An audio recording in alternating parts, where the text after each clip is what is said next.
Pisces, to your in-depth weekly forecast for week commencing the 6th of May for the Ascendant, the Sun or the Moon. On the screen now I'm showing the event chart, which gives us an idea of what you can expect over the following 7 days.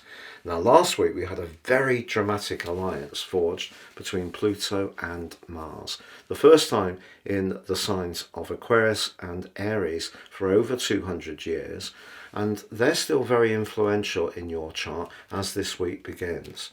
Don't underestimate the past effort, knowledge, experience that you've put into a situation, because it could now be giving you a foundation, particularly in terms of your finances, to take the next stage of your life forward. So Pluto and Mars still very much in touch at the start of this week, and Mars in the second house, very much to do with life foundations.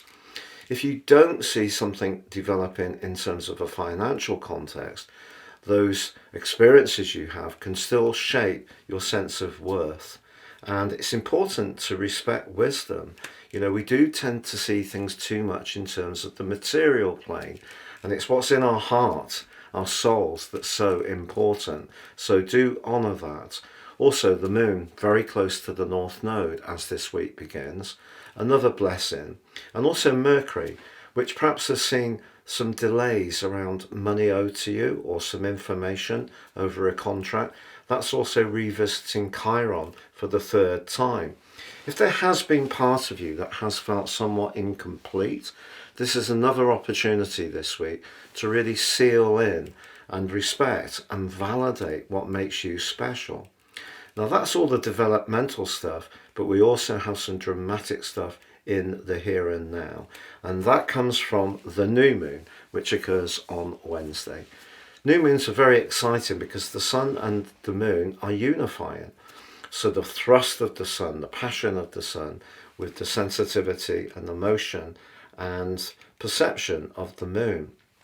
And they're in your third house, which is very quick moving, and it could mean over the next 3 or 4 weeks that there will be a lot of text messages and emails and whizzing backwards and forwards, and it's a great chance to express yourself, because Saturn over the last year has at times perhaps made it feel that you're rather blunted in your self-expression, or perhaps you haven't quite had the energy or the vitality in the way that you would like. It's been quite a limiting influence.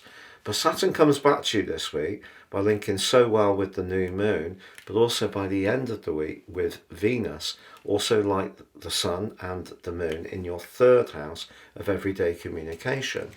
So a conversation you have, not just this week, but over the next month, could put something in place that's really solid and very pleasing, but it also could have a financial undertone, or perhaps it is to do with just feeling better about what makes you you. So after all the headwinds that Saturn has created over the last year and the disruption that Uranus has provided, despite some opportunities over the last 5 years, I feel that things can start falling into place. And some self-doubts can melt away. And by the end of this week, what you say and how you say it can gain a lot of respect from other people. So it's important to really believe in your message. And whether it's in a romantic context, a business context, or around friendships, people just realize that you have got an immense amount of experience, and the way that you assimilate information is something that's really worthy of being open to what you say and your ideas. Have a great week, Pisces. If you've yet to subscribe to my channel, please help it grow and do so now.